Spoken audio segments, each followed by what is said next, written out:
Bismillahirrahmanirrahim. Assalamualaikum warahmatullahi wabarakatuh. Terima kasih untuk ayah bunda yang sudah tergabung ya di kegiatan hari ini, tanggal 23 Oktober 2021.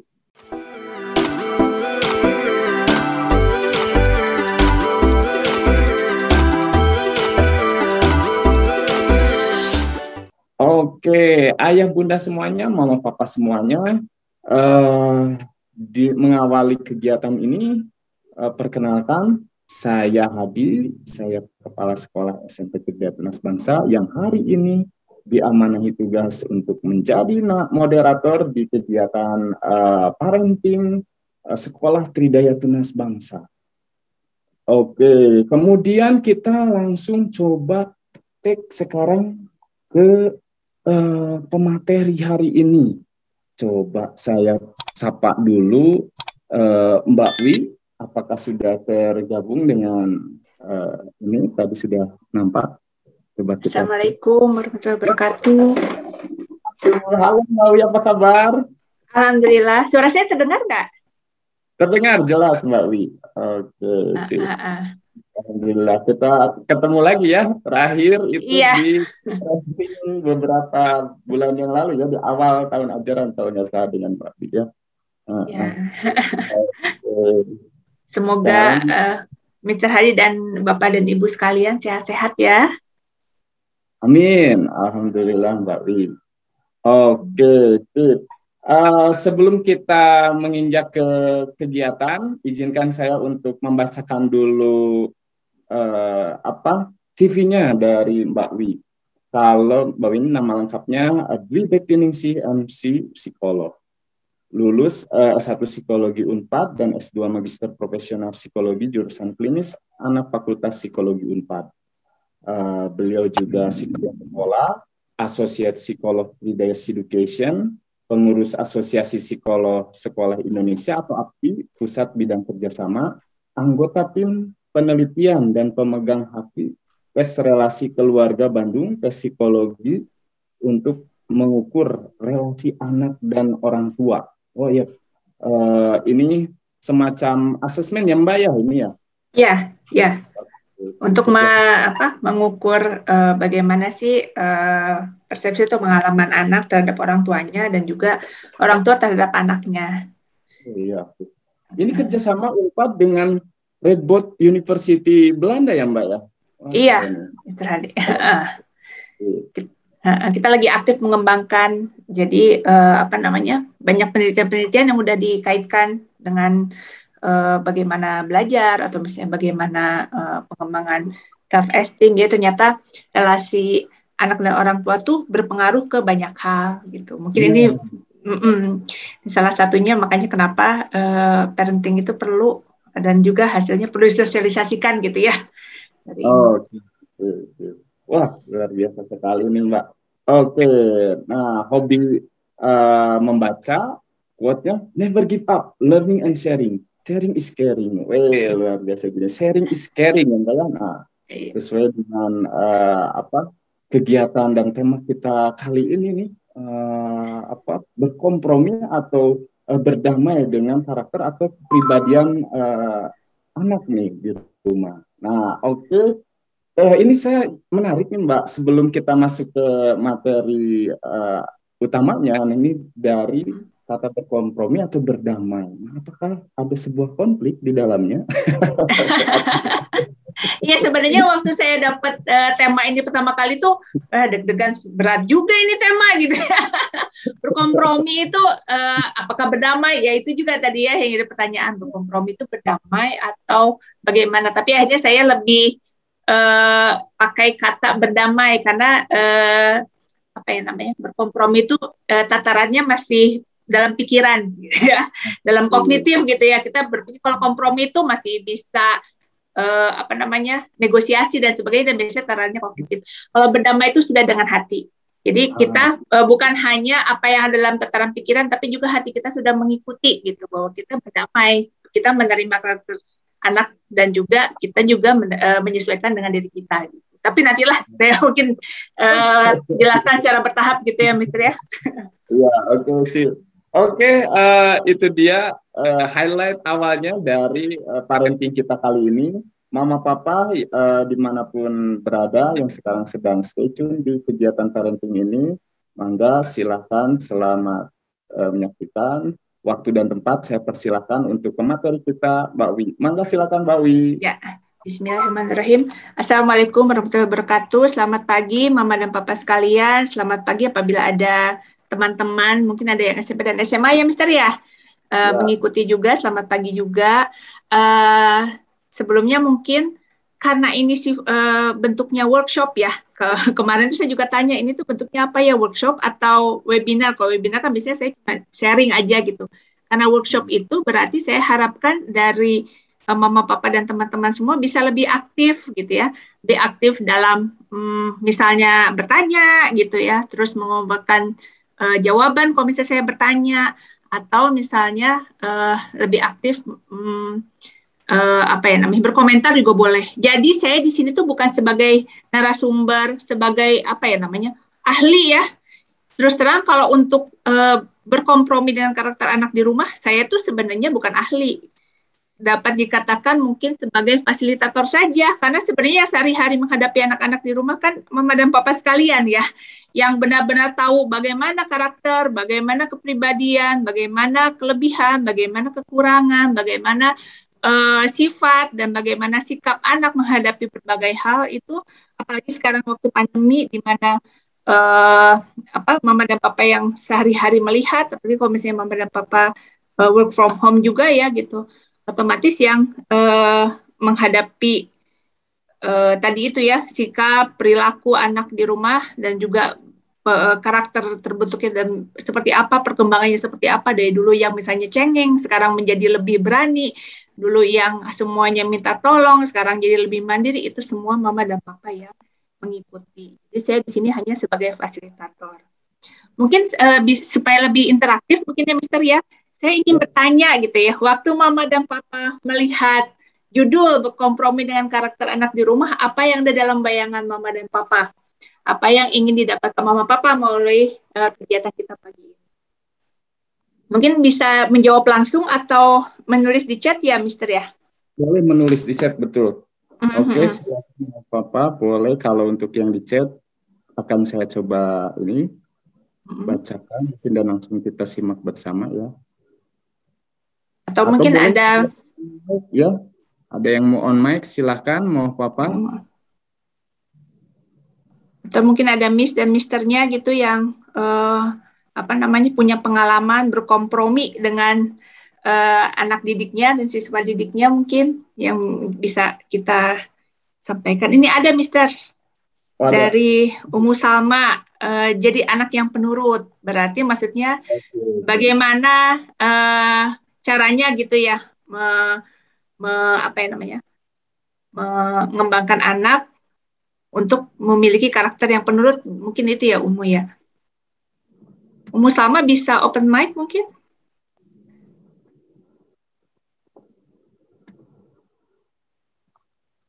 Oke, ada lagi Mama dan Papa sekalian?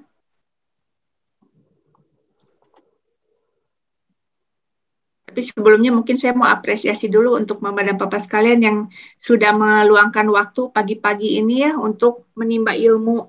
Insya Allah Allah mencatat sebagai salah satu upaya Mama dan Papa membesarkan generasi yang soleh dan soleha. Ada lagi di sini cara kita memahami anak dan anak memahami kita ya, karakter anak ya gitu ya. Adaptif, bagaimana memberi feedback positif pada anak, insya Allah. Oke, cara berkompromi dengan kemauan anak, cara mengobrol tentang kemauan-kemauan mereka yang kurang bermanfaat. Oke, bagaimana caranya membagikan lagi semangat anak-anak yang, ini kelewat saya berarti. Bentar. Oke. Banyak nih.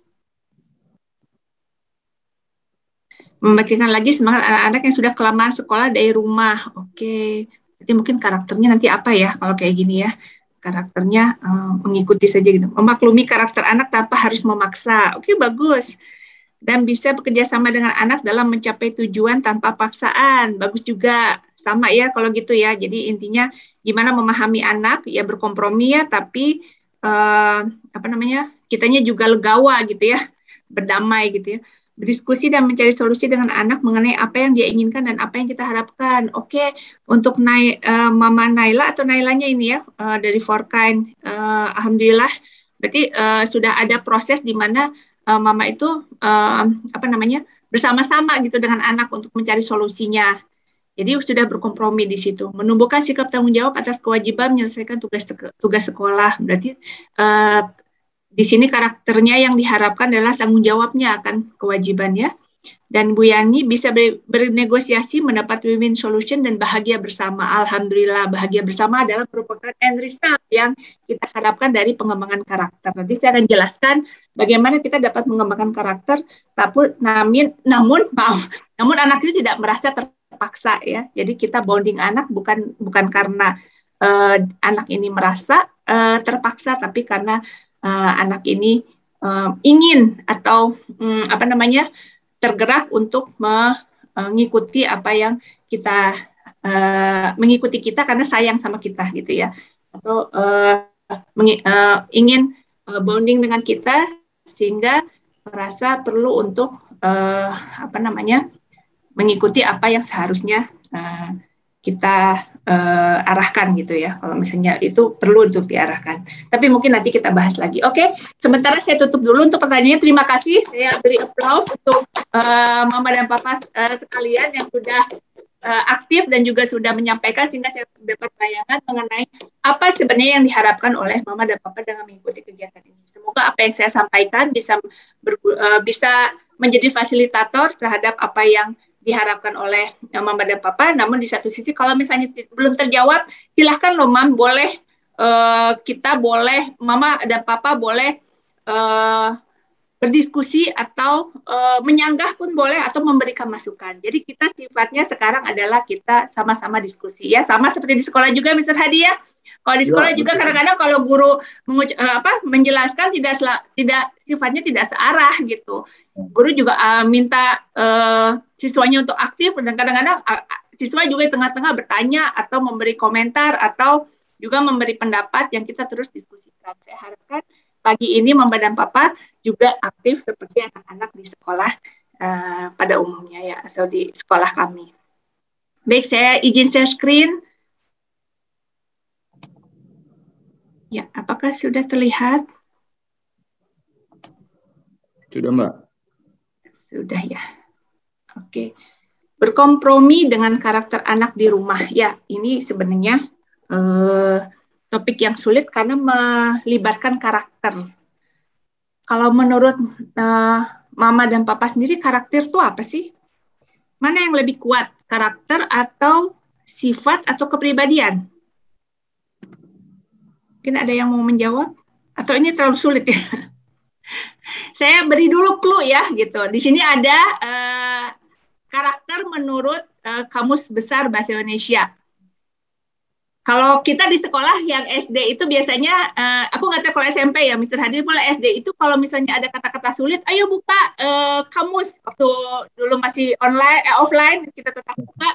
Ada kata-kata sulit, anak-anak bawa Kamus Besar Bahasa Indonesia, kemudian kita buka, terus kemudian kita bahas apa sih maksud dari kata-kata tersebut. Jadi kosakatanya nambah ya untuk anak-anak. Sekarang juga kalau saya lihat anak-anak juga sama membuka kamus besar untuk melihat apa sih karakter. Oke, di sini ada yang menjawab lagi, karakter kayaknya lebih kuat, benar. Bisa karakter atau watak adalah sifat batin yang mempengaruhi segenap pikiran, perilaku, budi pekerti, dan tabiat yang dimiliki manusia atau makhluk hidup lainnya. 100 ya, boleh kasih nilai. Keren, gitu. Keren dan bagus karena lengkap. Jadi ini sebenarnya sama dengan apa yang saya tulis ya di berdasarkan Kamus Besar. Jadi karakter itu lebih sifatnya dia lebih mengakar. Kalau dilihat di gambar yang di atas ini, yang dipancarkan gitu ya oleh orang ini adalah personalitinya. Personal itu bisa diukur, Mama dan Papa. Kalau di psikologi kita ada beberapa tes untuk mengukur kepribadian gitu. Apakah ekstrovert, introvert dan sebagainya. Namun karakter itu sifatnya lebih mendalam. Jadi kalau ada rumusnya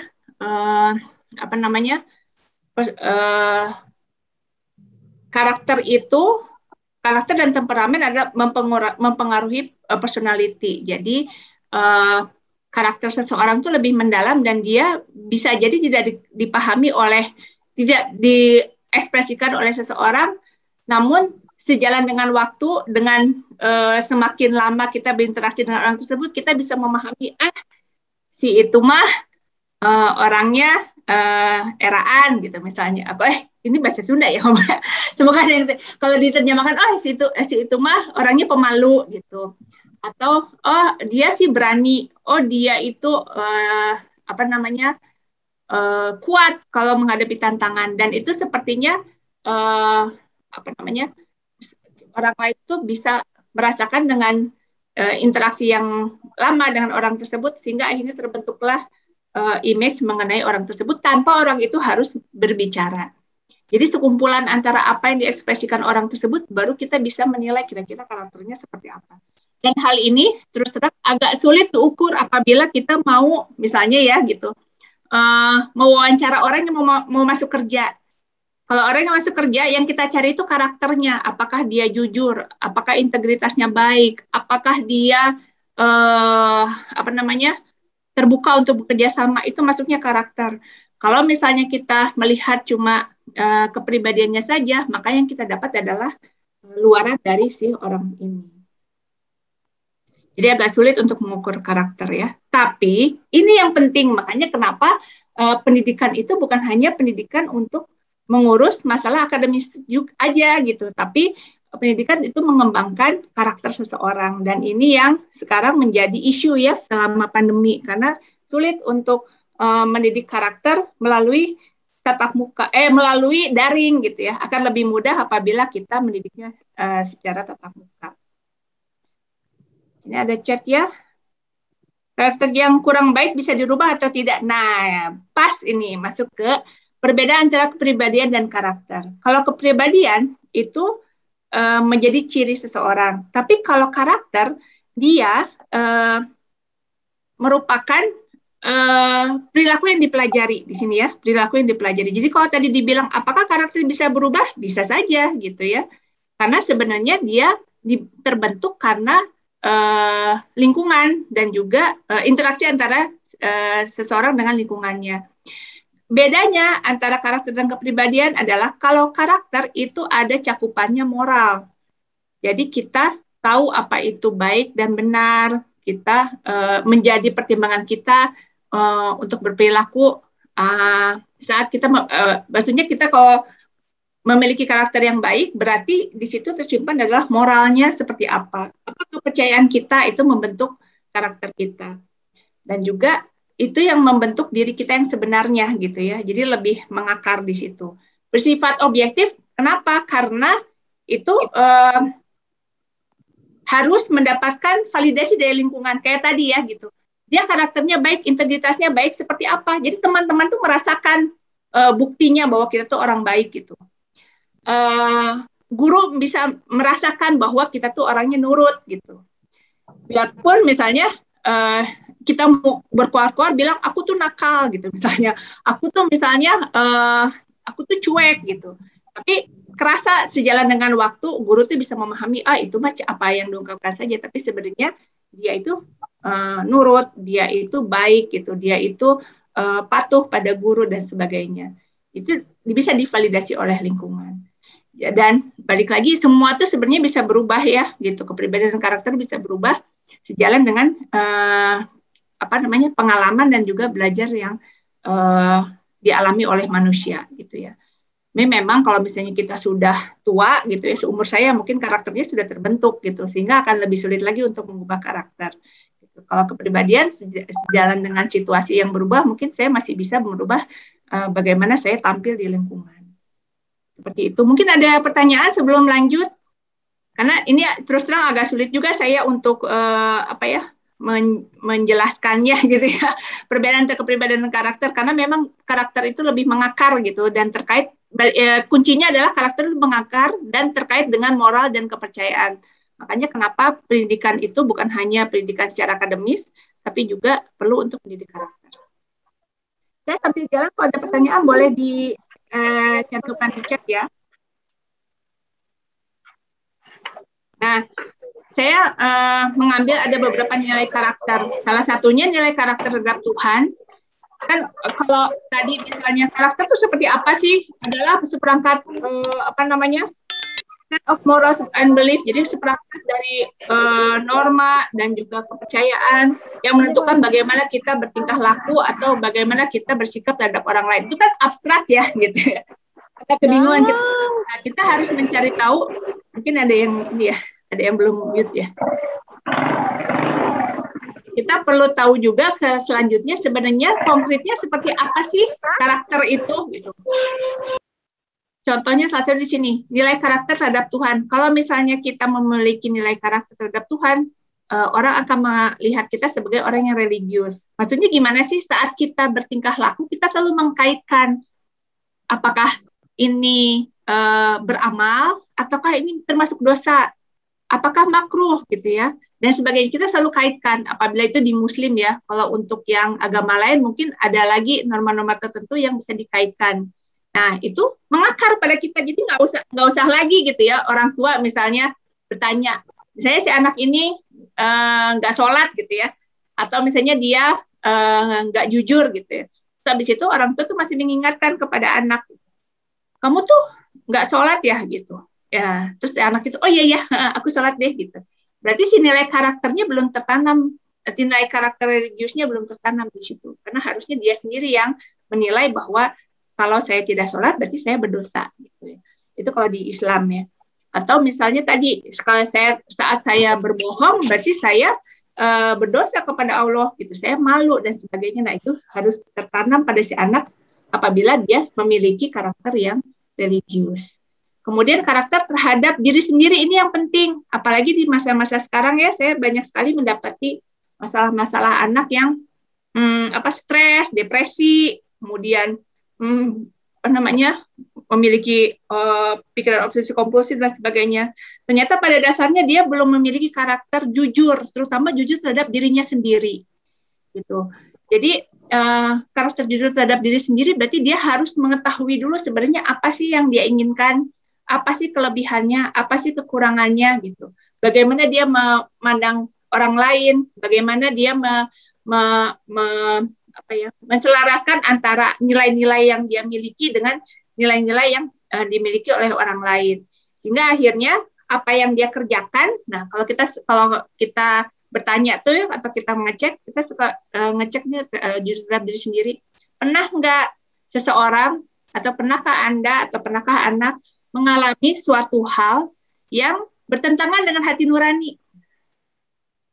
Saat pertanyaan itu kita tanyakan gitu ya, orang itu akan mengevaluasi. Jadi sebenarnya hati nurani saya tuh apa sih?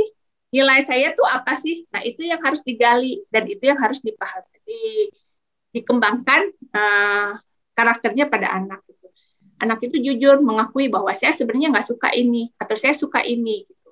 Dari situ muncullah tanggung jawabnya. Karena saya suka, saya ingin berusaha. Gitu ya. Misalnya belajar gitu. Saya suka matematika gitu. Saya nggak suka IPA gitu ya.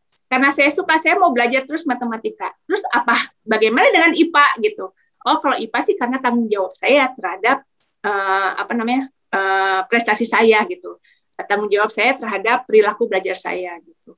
Kemudian disiplin juga seperti apa itu pengarahannya dari anak sendiri, dan juga anak itu harus kerja keras untuk tujuan si anak itu sendiri gitu. Dan kemandirian juga merupakan tanggung jawab dari si anak itu sendiri. Itu salah satu contoh dari nilai karakter terhadap diri sendiri. Nah, kalau nilai karakter terhadap sesama seperti apa gitu? Anak yang patuh, santun tadi sempat diungkapkan di awal ya oleh ibu siapa ya saya lupa. Jadi berharap anaknya lebih patuh. Nah, ini berarti nilai karakter ini yang perlu mungkin ditanamkan pada anaknya mama tadi gitu ya.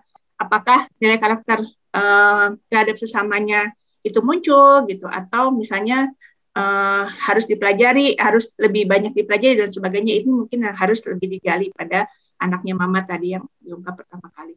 Dan juga nilai karakter terhadap lingkungan. Apakah anak kita itu peduli terhadap lingkungan, misalnya gitu ya, buang sampah pada tempatnya gitu ya. Atau misalnya dia paham kalau misalnya dia jalan, kemudian dia lihat solokan penuh, ada sampah di atas tutup solokan, dia langsung ambil sampahnya gitu ya. Kenapa? Karena dia peduli nanti kalau misalnya sampahnya banyak, berarti banjir. Kemarin-kemarin ini banjir nih ya, kita menggenang di mana-mana, begitu hujan gede langsung banjir. Nah, itu mungkin karakter dari orang-orang di lingkungan kita belum memiliki kepedulian terhadap lingkungan, sehingga akhirnya banjir meluap karena solokan itu penuh. Nah ini, jadi 4 nilai karakter ini yang penting, yang perlu dimiliki dan sifatnya konkret ya kalau di sini ya gitu. Dan ini bukan hanya terkait sama sifat dan juga kepribadian kita, tapi juga dikaitkan dengan moral atau nilai. Sampai segini mungkin ada yang masih bingung atau masih bertanya. Kalau masih bingung, wajar. Namanya juga masih belajar ya. Oke, nah perkembangan karakter, itu gimana sih? Tadi ada yang pertanyaan bagus ya. Gitu. Apakah karakter bisa berubah? Bisa, karena karakter berkembang melalui proses belajar dan mengalami. Jadi kebayang kalau anak kita tuh tidak pernah mendapatkan masalah. Ya. Atau anak kita itu tidak pernah berinteraksi dengan lingkungannya, atau interaksi dengan lingkungannya itu minim gitu ya, tidak punya teman, atau misalnya interaksi dengan orang yang lebih tua juga terbatas gitu ya, kemudian belajar dengan teman juga sebatas apa yang diinginkan sama anak dan sebagainya, maka si karakternya juga tidak akan berkembang. Kenapa? Karena nilai saat berinteraksi dengan teman gitu ya, kita kan mendapat feedback misalnya nih gitu, atau berinteraksi dengan guru,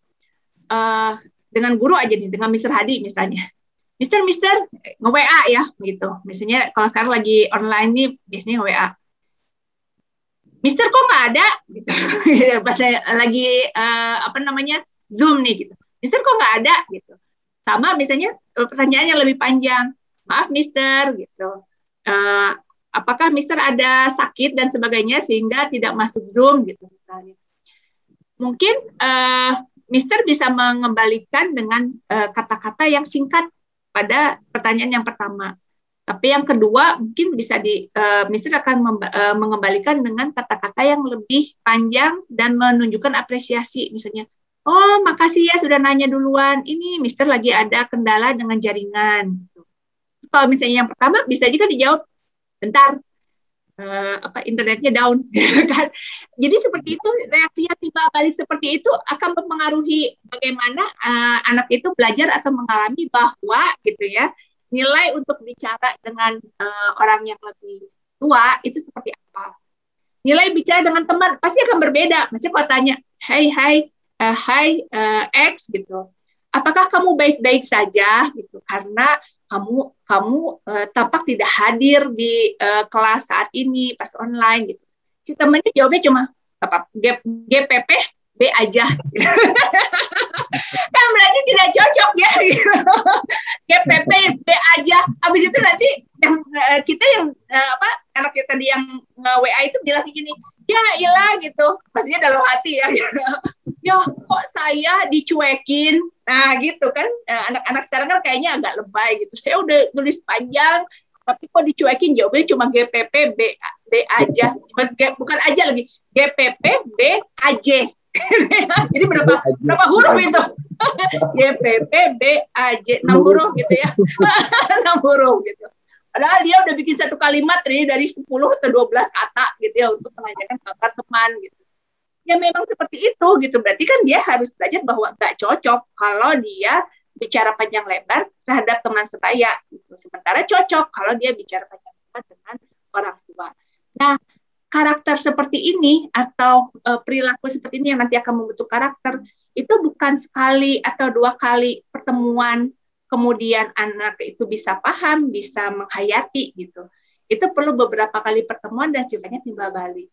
Plus juga penguatan dari orang tua untuk mengingatkan pada anak bagaimana sih caranya juga di sekolah gitu. Tapi karena sekarang selama pandemi lebih banyak anak itu berinteraksi dengan orang di rumah, jadi otomatis kerjasama orang tua juga perlu untuk mengembangkan karakter ini. Iya, ini yang disebut lingkungan keluarga membantu proses perkembangan dan pembentukan karakter.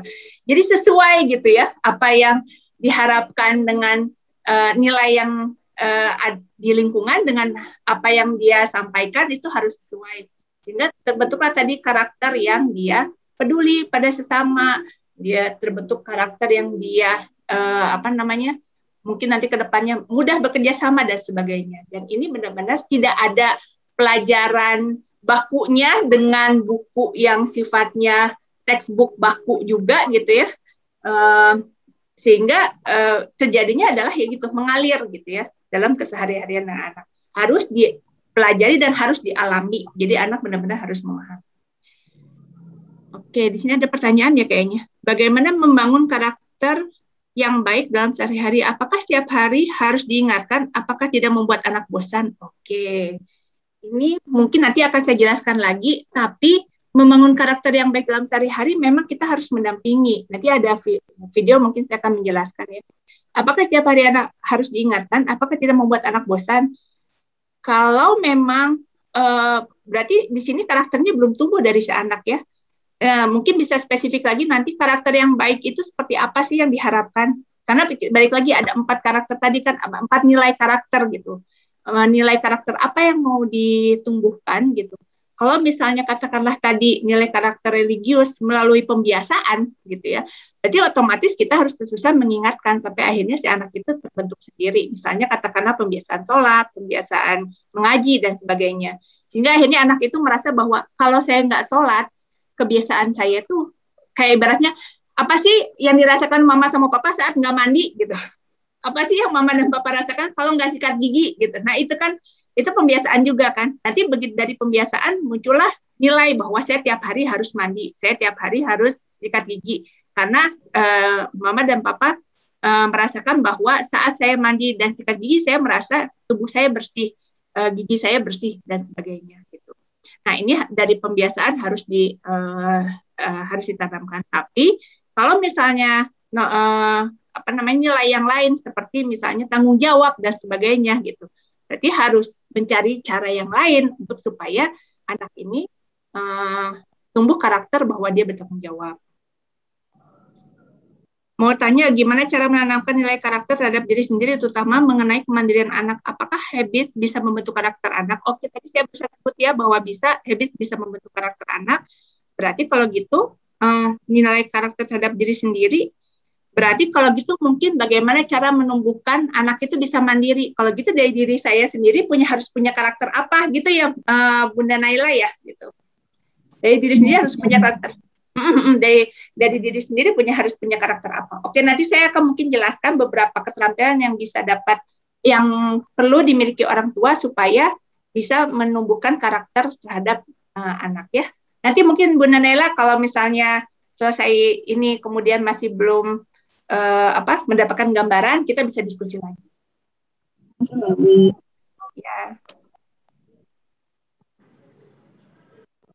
Nah, berdamai dengan karakter anak atau tadi balik lagi saya lebih suka berdamai daripada berkompromi ya, karena berdamai itu sudah masuk hati gitu. Kalau berkompromi masih dalam taraf kognitif, dalam taraf berpikir gitu. Berdamai dengan karakter anak berarti kita harus menyelami kembali bagaimana sih bentuk relasi orang tua anak yang sudah terjalin. Menyelami itu bagaimana sih?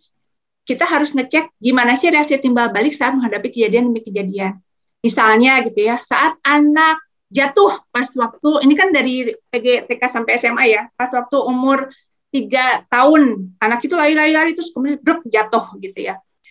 Kemudian bagaimana reaksi orang tua saat anak itu jatuh? Misalnya anak itu diambil kemudian disalahin mejanya. Duh, meja kamu nakal sih, kok ada di sini tiba-tiba jadi si Dede jatuh. Dari situ timbul anak itu akan belajar bahwa gitu. Kalau misalnya saya tidak hati-hati, yang salah itu bukan saya. tapi meja, lingkungan gitu ya. Tapi mama yang nggak ngingetin saya dan sebagainya. Nah, seperti itu harus mama dan papa kalau ingin tahu gitu bagaimana anak itu muncul dengan karakter seperti ini, coba selami lagi gitu. Gimana sih bentuk relasi timbal balik saat menghadapi kejadian. Itu salah satu contohnya. Kemudian misalnya contoh lagi, saya kejadian ini sama anak saya sendiri.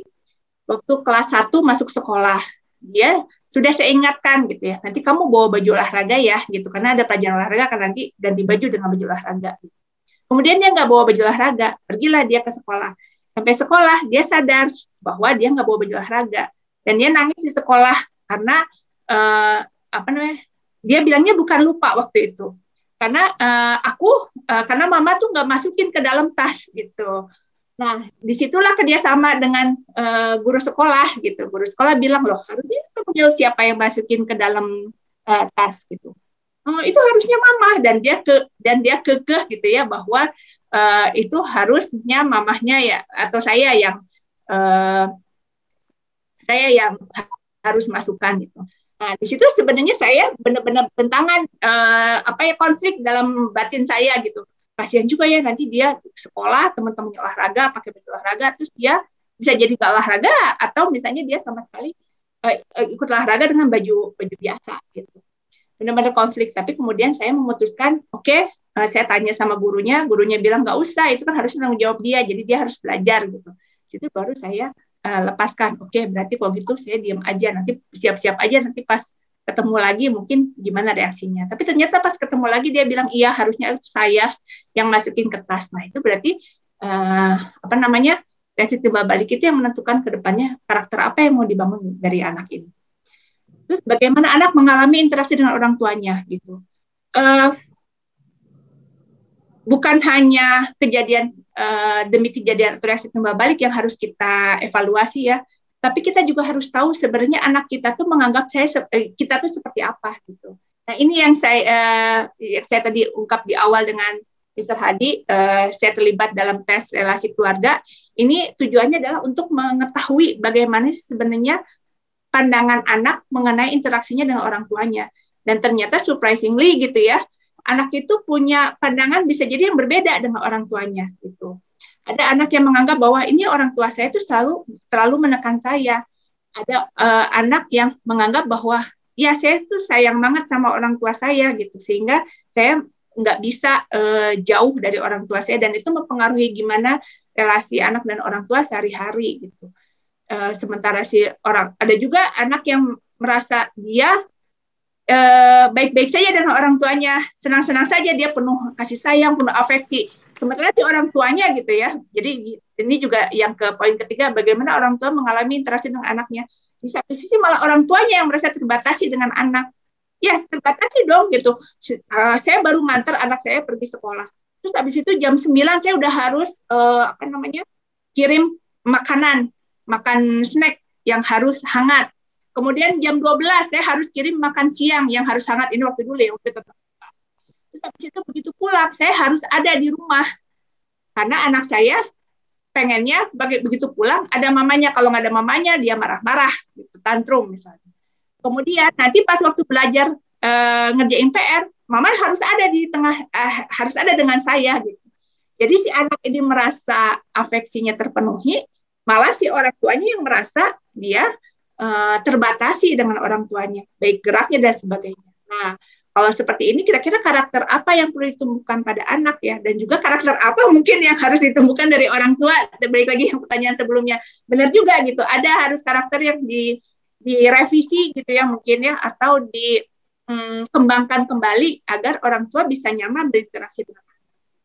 Kita bisa telusuri lagi sebenarnya kalau di poin 4, bagaimana pengalaman orang tua mengalami interaksi dengan kedua orang tuanya saat ini maupun dahulu.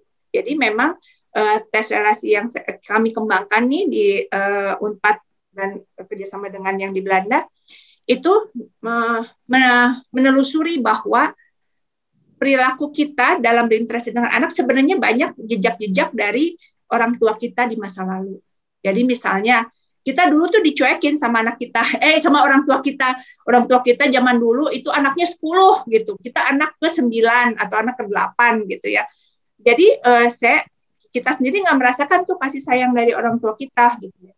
Sehingga akhirnya, oh sekarang saya punya anak, saya mau curahkan semua kasih sayang kita buat anak, kasih sayang saya untuk anak saya, sehingga dia tidak pernah merasa sendiri seperti saya waktu dulu.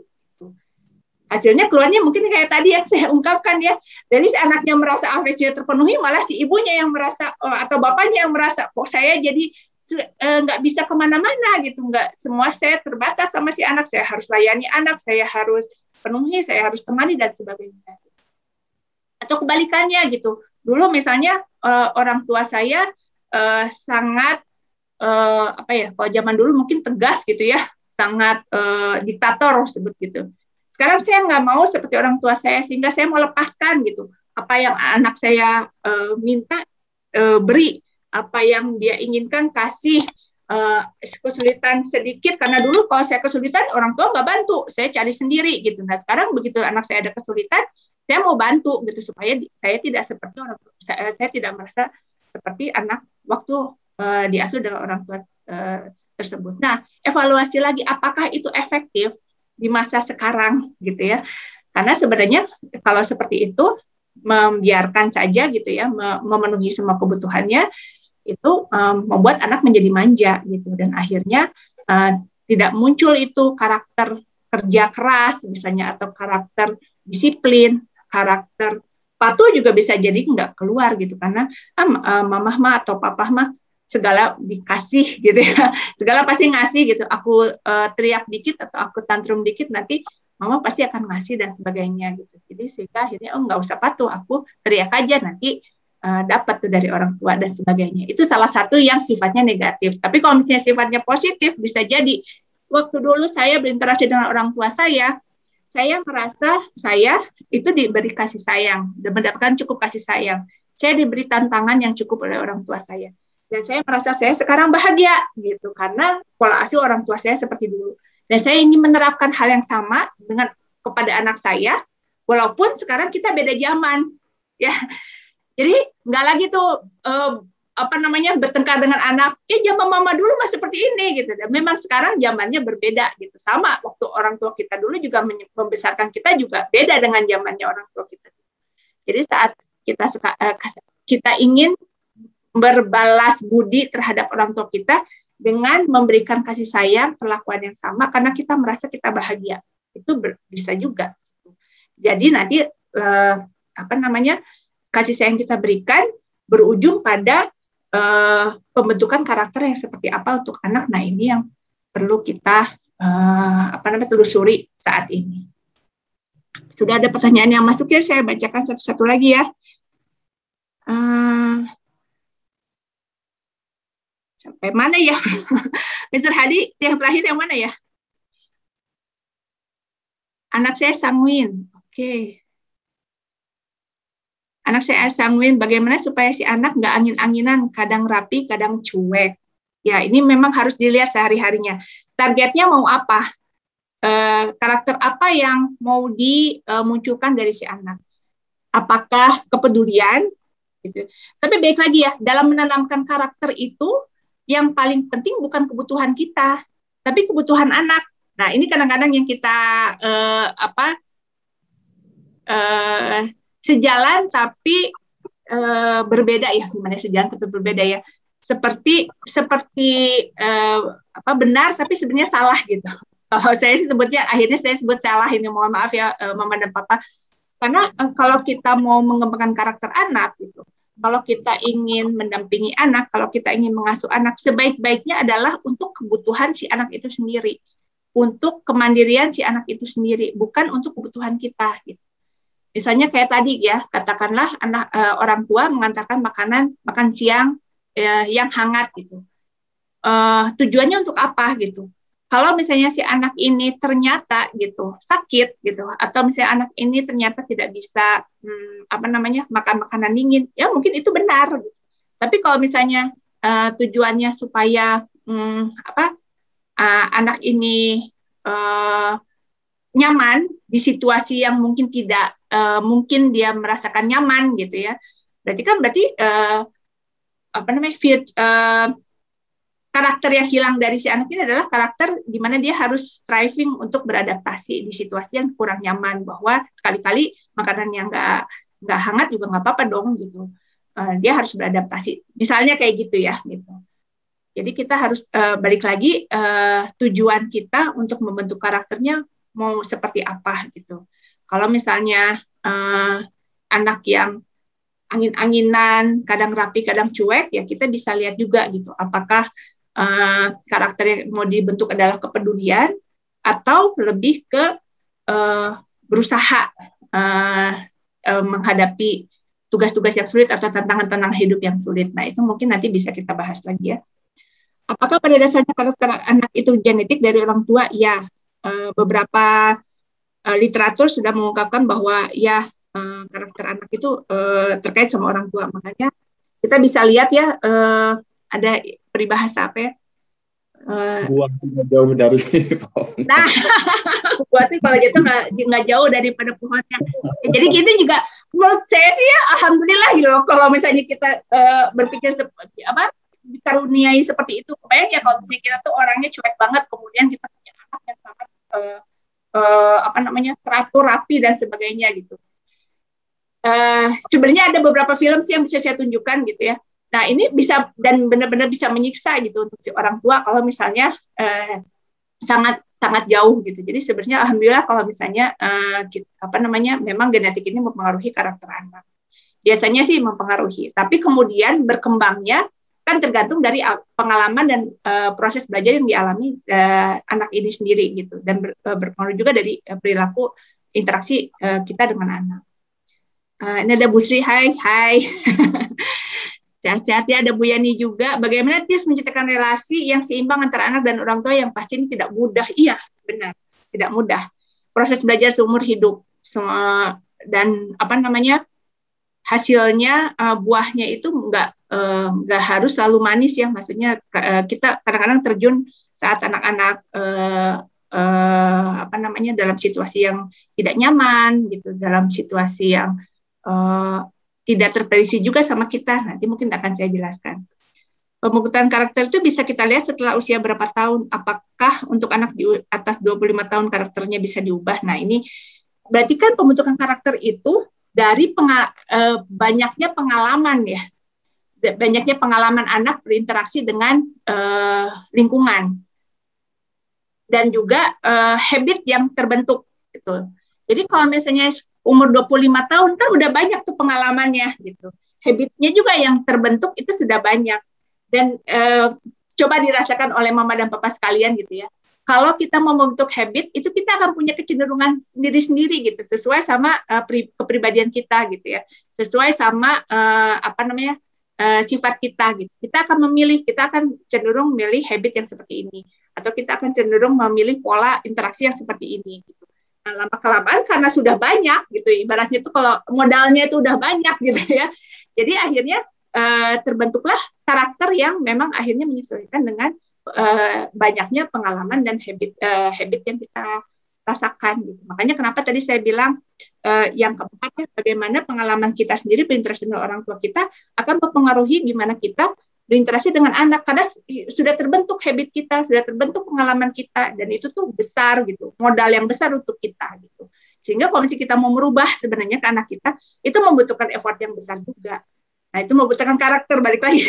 Kata tadi yang, apakah karakter kita bisa diubah? Ya bisa diubah, tergantung dari motivasi kita juga. Gitu. Kita juga harus memiliki karakter yang besar, berani mengubah apa namanya, pola interaksi yang dulu kita sudah biasa, gitu, sekarang harus berubah dengan pada anak. Apakah anak yang diasuh oleh neneknya cenderung menjadi anak yang manja? Jika iya, bagaimana cara merubahnya? Enggak juga sebenarnya gitu ya. Tapi memang nenek itu cenderung memang memanjakan itu. Jadi sebenarnya sama saya sendiri, saya pribadi ya. Kalau saya udah bilang, saya misalnya lagi anak saya melakukan kesalahan, kemudian saya tegas gitu ya. Nggak boleh dan sebagainya, terus nanti di belakang-belakang sama neneknya dikasih gitu. Atau misalnya dibolehin, terus nanti neneknya yang pundung nih ke saya gitu, ih kamu kok keras-keras banget sih sama anak gitu. kalau gitu memang tetap harus berdiskusi dengan nenek ya. Kalau misalnya memang nenek masih memiliki kapasitas untuk berubah, ya. Karena baik lagi karakter nenek juga bisa jadi sudah terbentuk juga nih gitu. Dan biasanya kalau semakin senior gitu, kalau saya sebutnya senior ya, semakin sudah ada juga keinginan bahwa dia tuh harus dituruti gitu ya. Nah ini mungkin yang agak sulit. Nah, satu-satunya cara adalah yang kita kuatkan adalah karakter anaknya. Jadi saat misalnya, kalau saya pribadi, mohon maaf ya saya pakai, ini karena konkret sekali saya alami gitu.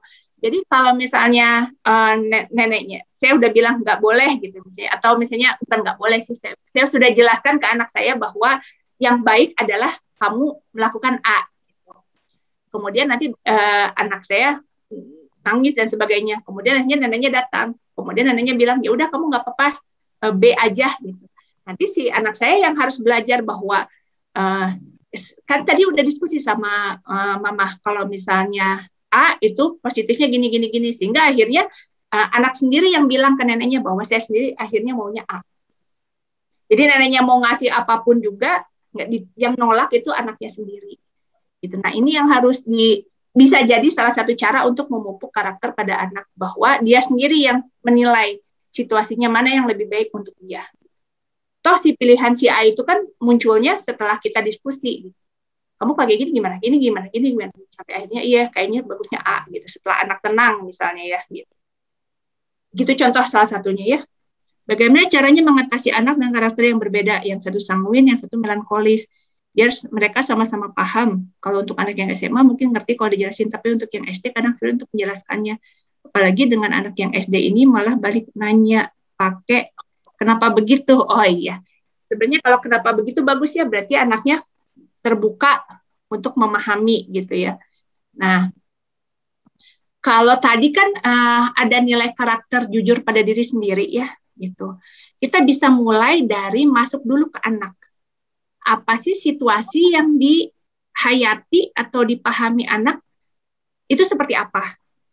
Kalau kita misalnya kenapa sih kayak gitu? Ya kalau menurut mama baiknya seperti ini gitu. Karena disuruh gitu. Atau misalnya karena ya aturannya seperti itu gitu. Kan jadinya nggak biasanya akan anak itu langsung ngeblok. Oh berarti mama nggak paham saya gitu. Nah, kalau misalnya tanya, kita balikin nanya gitu kasih anak, kalau menurut kamu situasi seperti ini itu bagaimana pandangan kamu gitu ya. Terus abis itu ajak anak itu memahami dari berbagai sisi. Kan tadi ada karakter untuk peduli terhadap sesama ya gitu. Kalau kamu seperti ini kira-kira gimana reaksinya dengan yang lain? Gimana reaksi mama, gimana reaksi papa, gimana reaksi orang di rumah, gimana reaksi gurumu, dan sebagainya. Dan kemudian kita diskusi banyak di situ. Mungkin di awal akan sulit ya gitu. Tapi nanti kita bisa driving-nya tuh mulainya dari pemikiran si anak ini. Dan sebenarnya ini bagus karena akhirnya dengan diskusi-diskusi terutama di SD ya, saya salut ini kalau misalnya anak ini masih tanya gitu, kenapa begini, begitu dan munculnya di SD gitu. Berarti kan kita masih bisa ngarahin, masih bisa memberi masukan pada anak untuk belajar dari berbagai sisi. Itu mungkin. Saya boleh lanjut dulu ya. Ini sampai Bu Nur Hayati ya. Untuk Bu Meta nanti Bu Meta ke bawah nanti saya coba jelaskan. Saya takutnya waktunya habis. Nanti kalau ada waktu lagi kita lanjut. Nah, ini ada video mengenai contoh pembentukan karakter. Nanti kita akan bahas video ini untuk sementara. Silakan ditonton. Semoga suaranya oke. Suaranya bisa.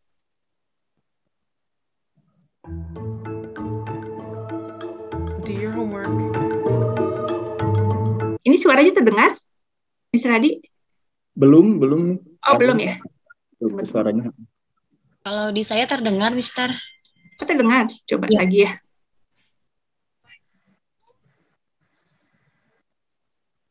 Oke, saya ulang lagi ya. Do your homework.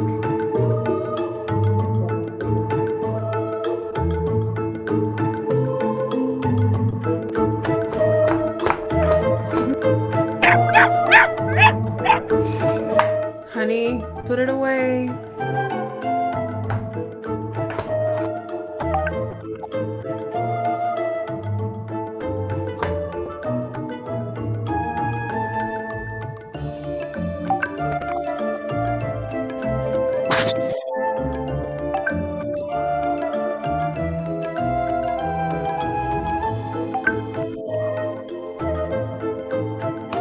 Okay. Seems like you need a little assistance.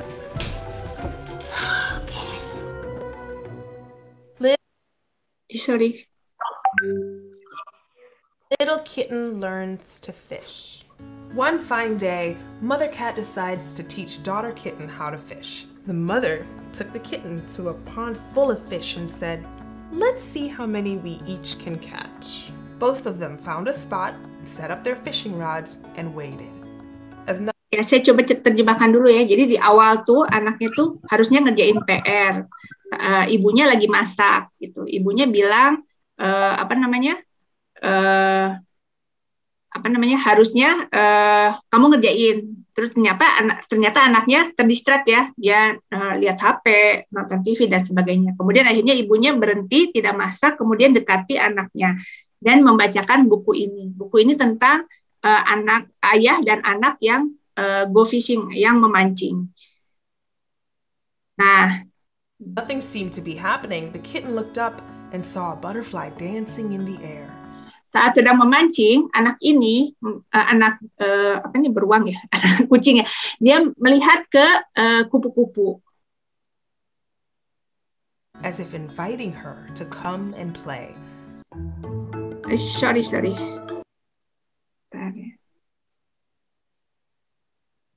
And saw a butterfly dancing in the air, as if inviting her to come and play. The kitten began chasing the butterfly but could not catch it, and it soon flew away. By the time she returned, the mother cat had caught a big fish. Daughter kitten worried that she would lose the challenge and began.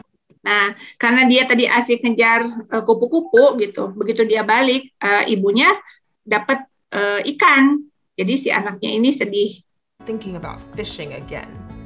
Soon, dia kecewa. Prettier butterfly came flying around. Pas waktu and its wings were most memancing lagi, malah ada kupu-kupu lain yang lebih menarik perhatian. So she went round and round chasing the butterfly, which too managed to fly away. When the kitten returned, her mother had caught another big fish. Begitu balik lagi, ibunya udah dapat 2. Managed to catch 2 big fish while I haven't even caught 1.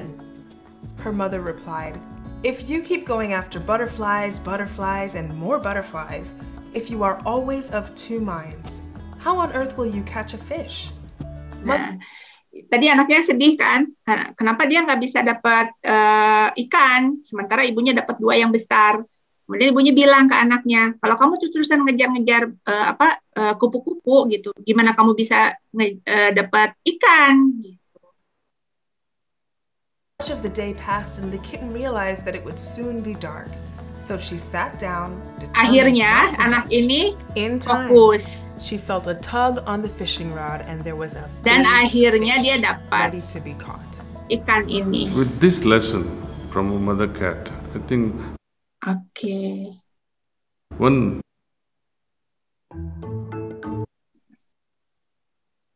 tadi ya.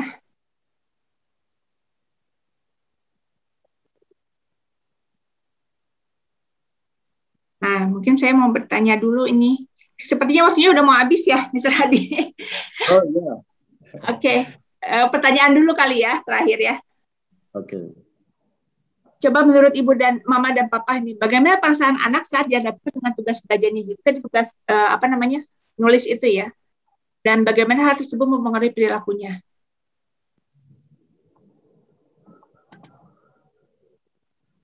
Mungkin ada yang mau jawab?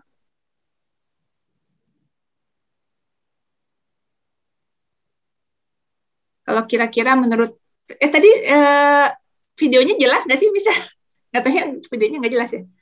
Videonya agak sedikit ini, kalau suaranya di saya tapi ada penjelasan ya? Tapi ada penjelasan dari Mbak Wika, bisa tangkap. Oh, oke. Bu Yani, terima kasih ya. Anak kurang suka dengan tugas atau PR-nya. Sehingga kalau dilihat dari perilakunya tadi, dia menghindar ya gitu dengan lihat HP atau nonton TV gitu. Ya, sehingga dia tertarik memikirkan hal yang lain. Terima kasih Bu Yani. Gitu. Pertanyaan selanjutnya, karakter apa yang awalnya ditunjukkan oleh anak? Karakter itu sebenarnya saya lupa dari awal nyebutin. Jadi karakter itu bisa dua ya, bisa baik, bisa kurang baik gitu. Kalau tadi yang saya sebutkan 4 nilai karakter itu 4-4-nya baik gitu ya. Tapi kalau misalnya yang kurang baik mungkin ada yang ini mungkin pertanyaan ya. Kalau tadi dari video karakter apa yang ditunjukkan oleh anak? Mungkin apakah karakter karakter awal adalah melawan orang tua, berarti kalau itu tidak patuh berarti ya, gitu ya. Ada lagi mungkin? Oke, keren ini melawan orang tua ya. Atau misalnya karakter anak mungkin di situ dia kurang gigih, kurang bertanggung jawab, gitu biasanya kalau guru biasanya gitu kan. Ini kurang bertanggung jawab, dia mudah teralih sehingga kurang bertanggung jawab dan sebagainya. Pertanyaan selanjutnya, bagaimana perasaan ibu saat melihat anak tidak konsentrasi belajar? Tes Ziko berbohong karena malas mengerjakan. Ya, salah satu ya berarti tidak jujur ya, Mam Ziko ya. Jadi, bagaimana perasaan ibu saat melihat anak tidak konsentrasi belajar? Apakah ibu senang atau tidak senang? Atau marah, atau sedih, dan sebagainya. Ibu kesal. Oke, Bu Met, terima kasih. Lanjutnya, apakah tampak ibu berdamai dengan karakter anak atau ibunya gemes? Benar. Karakter anak-anak cenderung minta perhatian lebih dari orang tua. Ya, memang. Apalagi kalau anaknya masih kecil. Kalau tadi lihat anaknya masih kecil ya sebenarnya. Apakah tampak ibu berdamai dengan karakter anak? Apakah ibu diam saja gitu misalnya? Menurut mama dan papa sekalian, bagaimana? Silakan didefinisikan damai itu seperti apa gitu. Apakah ibu diam aja termasuk damai gitu? Apakah ibu akhirnya mendekati anak, kemudian meninggalkan pekerjaannya ya? Sebenarnya kan dia lagi masak tuh, mungkin ada deadline-nya tuh masak gitu ya, harusnya udah bisa selesai masak gitu. Kemudian dia akhirnya mendekati anak dan memangkunya gitu ya. Kalau kata Bu Yan, ibu bisa berdamai dan tidak diam saja, tapi mencoba memberi yang Anda butuhkan. Oke, sedih dan kesal, tapi mengalah untuk berdamai untuk Mam Ziko ya. Mam Teti berusaha memenuhi kebutuhannya terlebih dahulu. Oke. Ya, jadi ada pertanyaan selesai sampai pukul berapa, itu mungkin Mr. Hadia yang jawab. Akhirnya ibu menerima karakter anaknya. Ya. Terima kasih, aplaus untuk jawaban dari mama dan bapak sekalian. Ya. Jadi sebenarnya untuk menumbuhkan karakter pada anak, memang kita harus berdamai dengan diri sendiri dulu gitu ya. Jadi bahwa ya yang penting mana sih masakannya atau mendampingi anak untuk menumbuhkan berbagai karakter yang penting untuk dimiliki anak saat itu. Kalau dilihat di sini apa sih yang penting dimiliki anak saat itu? Berarti kan dia harus bekerja keras. Jadi maksudnya tidak nyaman dia ngerjain PR, lebih nyaman dia nonton TV gitu, lebih nyaman dia lihat HP gitu ya. Itu sehingga dia harus melawan rasa tidak nyamannya untuk dia bisa fokus sehingga dia bisa lebih konsentrasi, tugasnya selesai dan dia menunjukkan tanggung jawabnya. Dan yang menarik adalah cara mamanya gitu, bukan hanya dia duduk kemudian langsung mengajarkan gitu ya. Tapi mamanya mencari cara lain, yaitu dengan mencari alternatif tadi gitu ya. Ya kita baca buku yuk gitu. Buku mengenai value, buku mengenai nilai, bahwa kalau misalnya kita nggak berusaha, kalau misalnya kita mudah teralih dengan hal-hal lain yang lebih menarik, tujuan utamanya tidak akan tercapai gitu. PR-nya nggak akan selesai gitu. Nah, cara itu yang digunakan ibunya untuk menanamkan value atau yang nanti akhirnya bisa membentuk karakter anak untuk gigih berusaha. Mungkin itu. Mr. Hadi masih ada waktunya atau gimana? Oke, nanti kita akan lanjut lagi 10 menit, tapi kita akan ada sesi foto dan juga wawancara siswa, mungkin sebentar. Iya, boleh, mangga. Oke, memang ini Terus sekali ini pertanyaan demi pertanyaan terus menggelontor. Terima kasih, saya senang sekali pagi ini aktif soalnya Mister. Jadi kebablasan ya saya sama waktu. Tapi mau Bapak semuanya, ini mohon izin sejenak. Sekarang kita akan ada sesi foto bersama, kemudian nanti dilanjutkan ada sesi juga siswa Tridaya untuk Oke. Operator mungkin tim IT sudah ready. Silahkan mama papa semuanya bisa on cam untuk kita acara dokumentasi foto bersama di kegiatan workshop ini bersama pemateri tentunya. Oke. Silahkan mangga untuk bisa on cam. Udah pada on cam semuanya.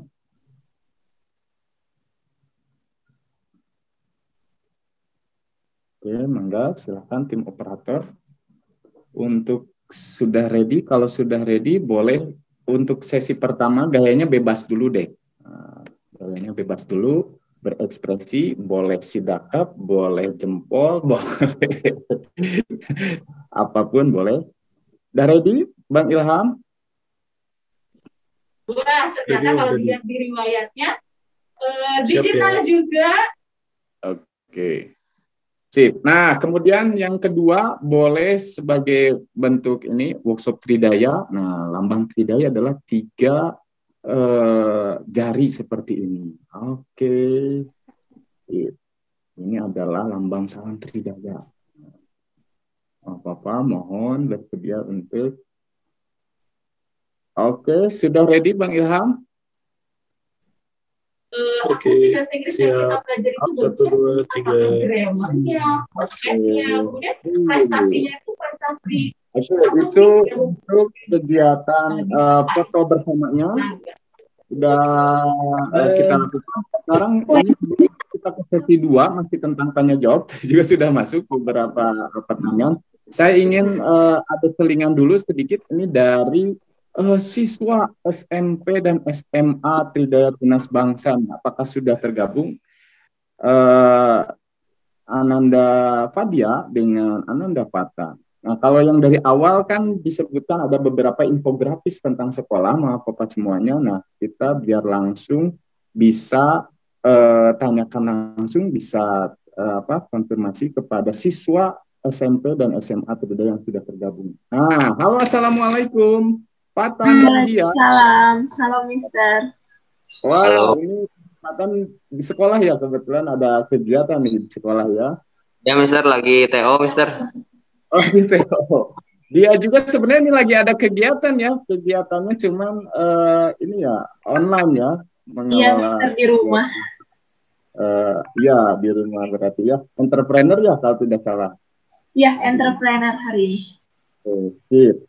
Oke nih, ada beberapa sebelumnya gimana kabar kalian? Sehat-sehat selalu? Alhamdulillah Mister sehat. Alhamdulillah sehat Mister.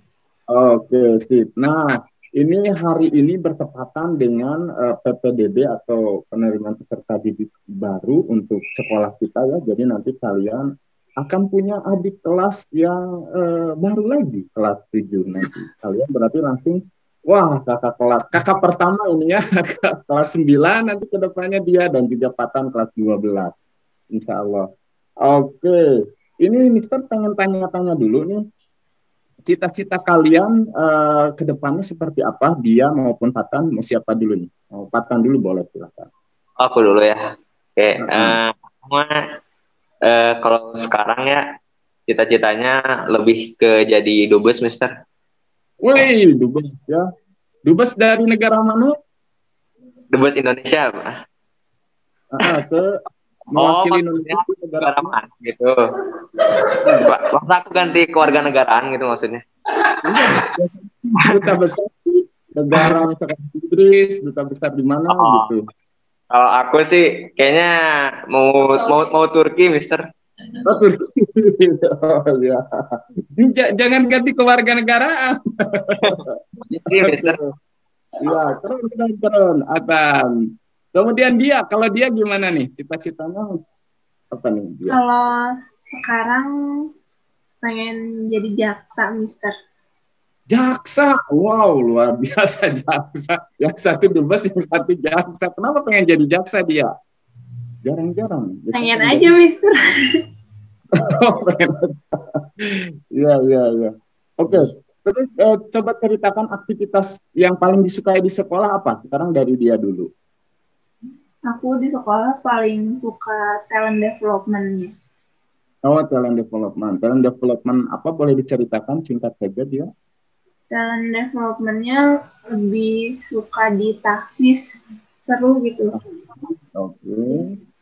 Jadi pas hafalan itu kita dipantau sama gurunya langsung kan, offline. Jadi miss-nya itu ada di depan, jadi ngafalinnya teh kayak lebih giat gitu. Kalau online kan nggak ada yang merhatiin, jadi ya santai gitu. Enaknya di situ kalau talent development tahfiz. Jadi bisa dipantau sama gurunya. Oke, sip. Dia salah satu siswa yang ikut talent development tahfiz. Sebenarnya selain talent development tahfiz, dia pun aktif di beberapa talent development ya? Iya, ada lagi. Aku ikut English Club, terus sama MIPA Club. Oh, sama broadcasting satu lagi. Banyak sekali itu. Tidak kewalahan itu mengatur waktunya dia.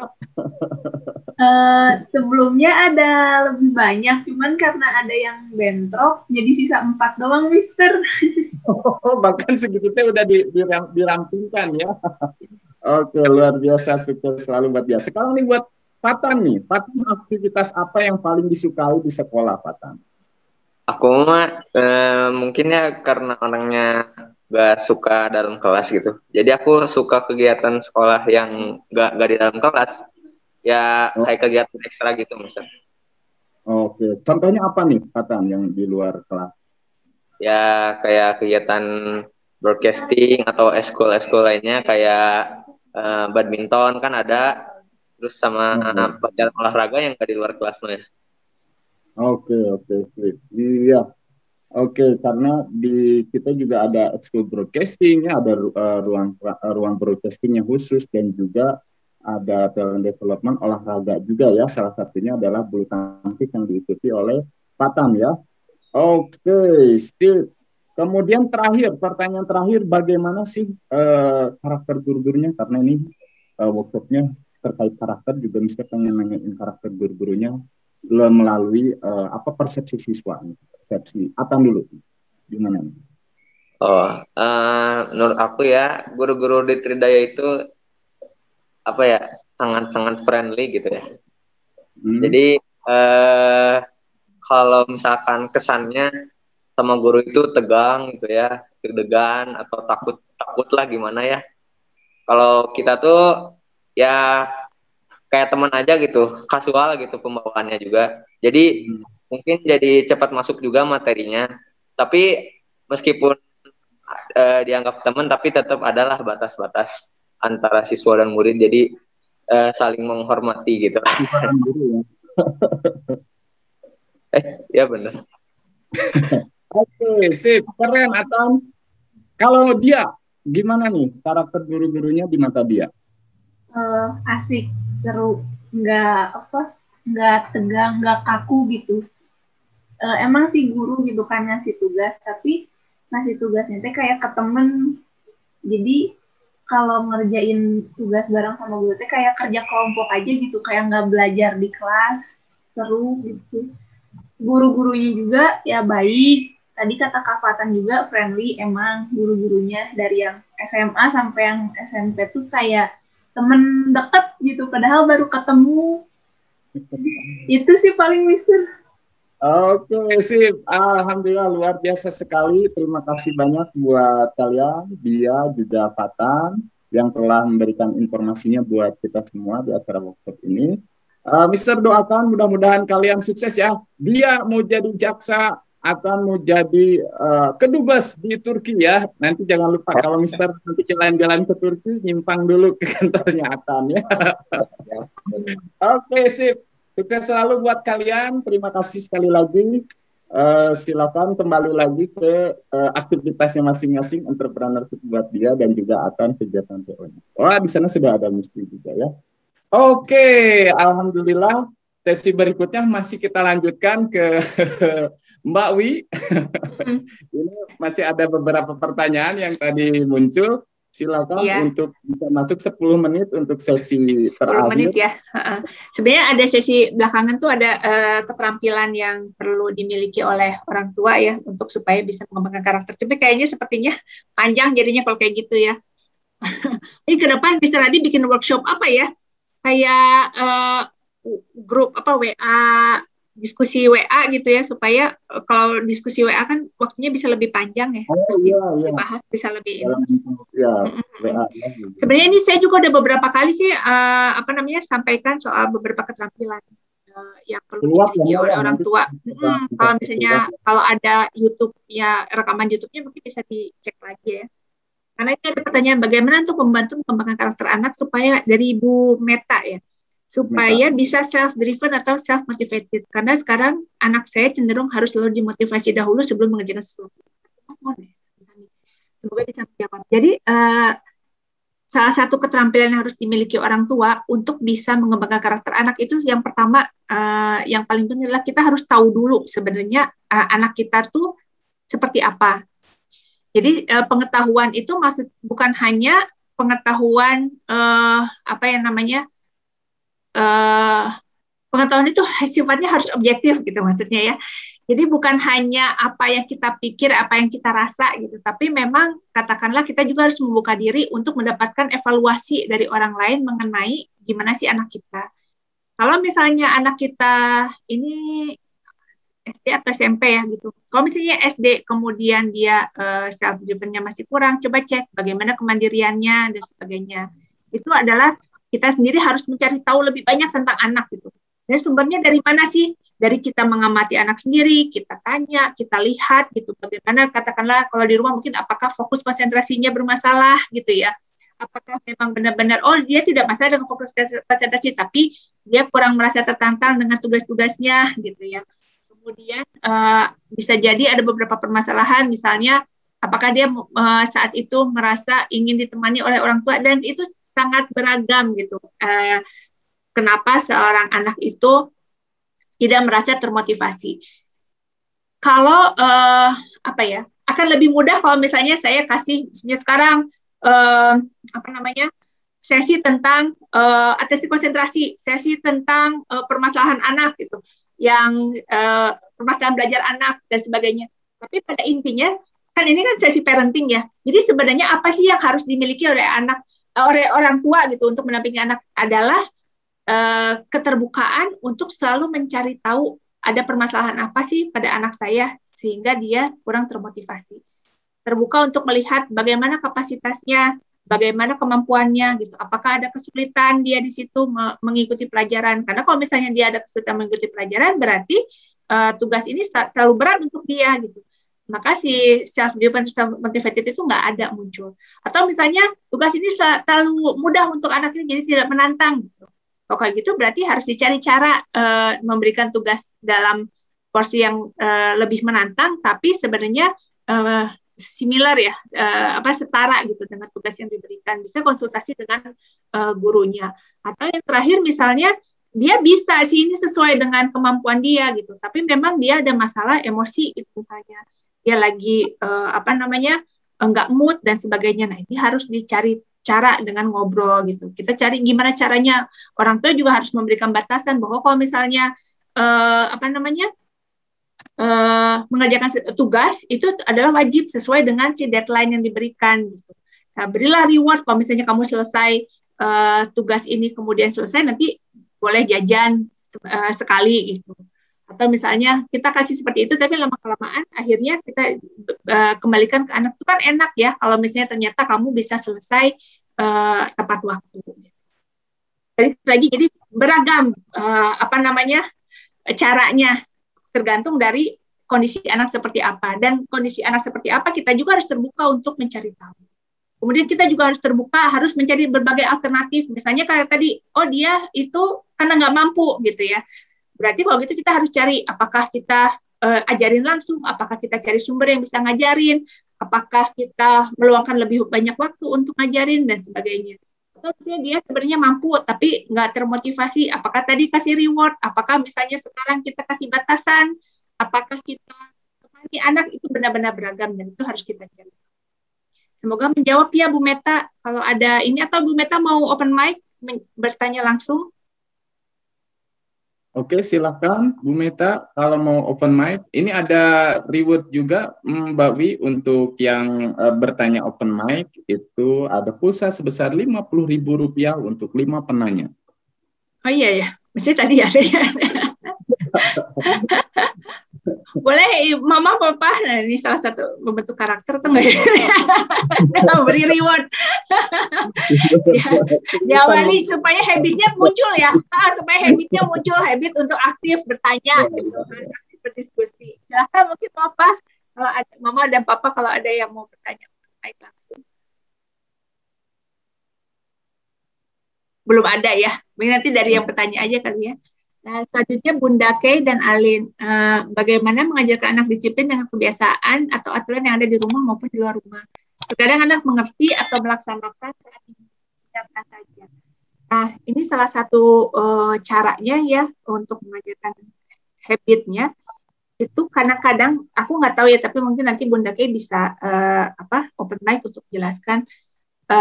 Kita evaluasi dulu gitu. Saat anak itu sudah mengikuti aturan, kita beri pujian atau enggak? Mana sih yang lebih terlihat di kita gitu? Saat anak melakukan kesalahan atau saat anak itu tidak melakukan yang seharusnya, atau saat dia menjadi anak baik gitu? Saat anak ini mengikuti aturan. Mungkin Bunda Kay dan Alin bisa open mic. Ada juga, atau mungkin ada mama lain yang mau menimpali gitu, memiliki kesulitan yang sama atau memiliki permasalahan yang sama.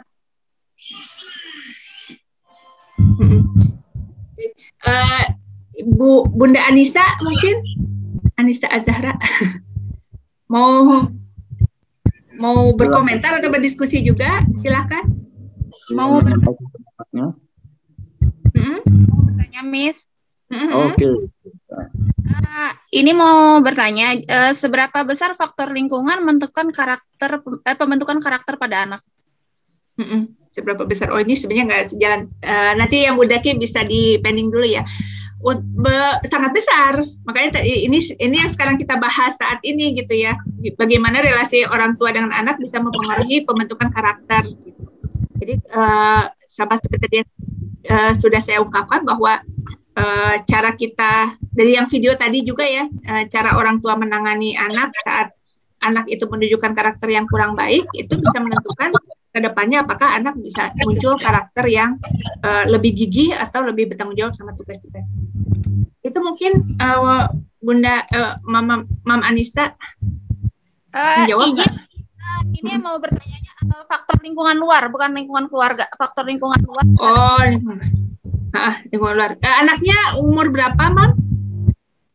SMP sama TK. SMP sama TK. Oke. Ya. Kalau untuk SMP memang yang significant others-nya itu bukan orang tua, bukan orang di rumah lagi, tapi teman-teman. Gitu. Kalau untuk TK itu masih kita yang masih menjadi significant others untuk pembentukan karakter atau agen utama untuk pembentukan karakter. Kalau udah SMP SMA itu lingkungan yang menentukan. Tapi kita bisa membekali sebenarnya dari mulai anak ini kecil. Ya tadi saya sebut gitu. Jadi kalau saat anak ini melakukan sesuatu yang di luar hati, di luar karakter utamanya gitu, atau di luar hati nuraninya, tadi saya kan bilang kalau misalnya kita kasih pertanyaan, kemudian kita tanya, pernahkah kamu mengalami situasi yang bertentangan dengan hati nurani? Kalau anak SMP SMA biasanya jawabannya iya saat nyontek. Nah, gitu. Jadi nyontek itu kadang-kadang bukan kebutuhan dia, tapi kebutuhan lingkungan, karena teman-teman sekolah pada nyontek, jadi saya nyontek aja. Bagus gitu ya, gitu ya anak-anak itu. Itu udah kebutuhan, kadang-kadang itu kebutuhan, atau benar-benar kadang-kadang kebutuhan dia sendiri. Itu balik lagi ke value atau karakter yang ada di udah dimiliki si anak ini sendiri. Nah, kalau kita dari awal sudah menanamkan karakter jujur gitu, maka dia saat anak ini terdorong oleh lingkungan untuk menyontek gitu misalnya, itu akan ada konflik batin dari si anak ini sendiri dan dia itu gak akan nyaman. Nah ini yang perlu ditanamkan gitu dari sejak awal. Gitu. Mungkin itu menjawab nggak, Mama? Iya, ya kan kayak gini, Miss. Kadang sekarang tuh kan jadi sharing lah ya, Miss ya ini. Karena sekarang kan otomatis segala sesuatu sama HP. Nah, untuk menentukan anak jujur atau enggaknya itu kadang kan kita bingung. Kadang anak itu HP tapi untuk belajar ternyata malah main game kayak gitu. Sedangkan misalnya waktunya segini untuk main game, waktunya segini untuk belajar, tapi si anak itu selalu mencuri-curi untuk main game karena melihat teman dan di lingkungannya itu game sekarang kan gitu. Terus kalau misalnya si anak tidak ikut disebutnya nggak gaul apa gimana, jadi kan kadang kita sebagai orang tua sebenarnya konflik sendiri gitu loh, Miss. Kalau berarti kita sebagai orang tua harus tahu kan bahwa yang dilakukan sama anak itu sebenarnya tidak baik untuk anak. Jadi bukan dari kita kan, ininya di awal saya sempat sebutkan. Jadi kalau misalnya kita membuat keputusan untuk anak pun, misalnya kita arahkan anak, itu adalah untuk kepentingan si anak sendiri gitu. Supaya apa? Supaya karakter berusahanya, karakter motivasinya itu muncul gitu, karakter dia bertanggung jawabnya itu muncul gitu. Maka dari situ mungkin kita bisa cari alternatif caranya, Mam. Gitu. Alternatif caranya seperti apa gitu? Apakah misalnya kita dampingi dulu seperti tadi yang anak di video itu, orang tuanya akhirnya mendampingi gitu ya? Atau misalnya kita biarkan dia misalnya sampai akhirnya kebablasan, kemudian dia menyesal sendiri. Nah, untuk menentukan mana tindakan yang terbaik untuk setiap anak, balik lagi kita harus tahu si anak itu seperti apa, kenanya seperti apa. Terus terang untuk yang permasalahan Mbak Anissa ini, saya sendiri juga mengalami gitu. Anak saya juga sama, pas waktu sekolah dia sebelahnya sekolah, sebelahnya lagi YouTube gitu ya. Dan itu PR besar untuk saya gitu ya. Tadi tuh misalnya udah ketawa tuh. Sama. Siswanya ada juga nih. Siswanya juga ada juga yang kayak gitu ya. Jadi untuk ini saya harus tahu dulu sebenarnya kenapa dia seperti itu. Memang dia ternyata mudah teralih gitu. Kan karena misalnya dia terbawa sama temannya. Kalau gitu hilangkan yang tadi. Kalau misalnya Mam Anissa kan berarti karena dia terbawa sama temannya gitu. Anak saya memang karena masalah fokusnya. Berarti hilangkan yang masalah fokus. Berarti treatment cari pendekatan yang untuk ke arah dia punya punya value bahwa saya tuh nggak harus ikut-ikutan sama teman. Mungkin awalnya didampingi dulu sama mama gitu. Setidaknya pas waktu belajar, dia fokus belajar. Sudah itu ya silahkan kamu main gitu. Ya, terima kasih ya. Sama-sama. Oke, ada satu lagi pertanyaan dari Mam Kinanti. Mohon Mam Kinanti untuk on mic-nya agar bisa menyampaikan pertanyaannya.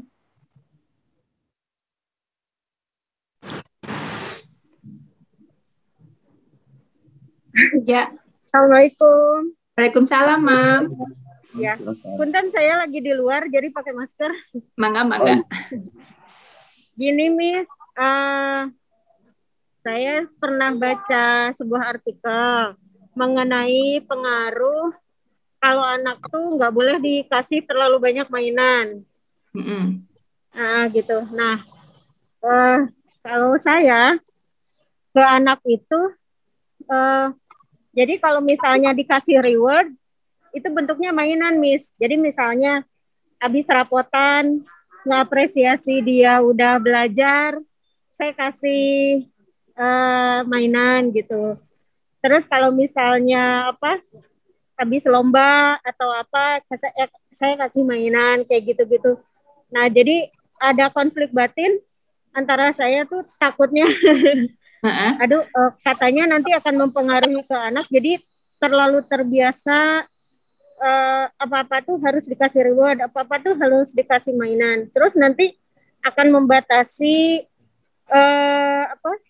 sosialnya dia gitu. Jadi senangnya itu ya udah mainnya sama mainan aja gitu, jadi kurang apa?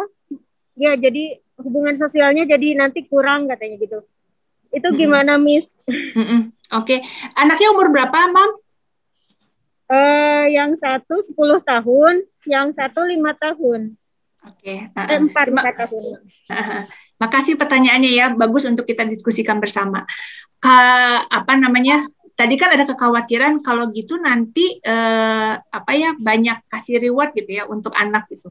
Nah, pertanyaan saya, reward itu diberikan untuk usaha anak atau untuk hasilnya?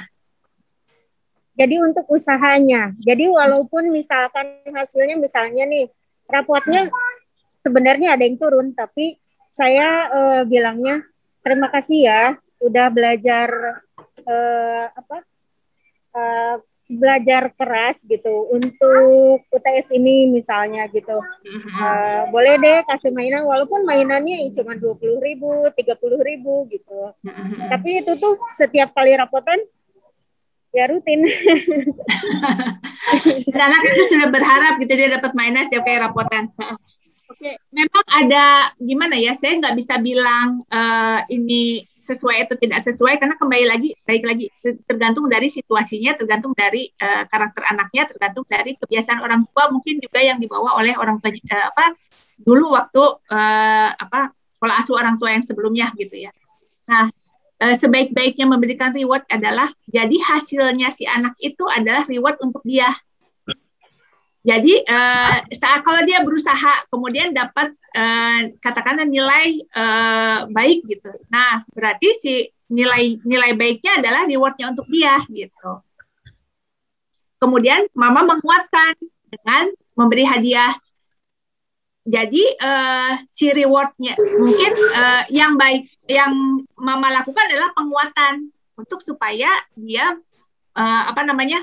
mendapatkan bahwa ini loh hasil saya berusaha gitu kan, karena bukan nilainya kan yang tadi mama sebut ya.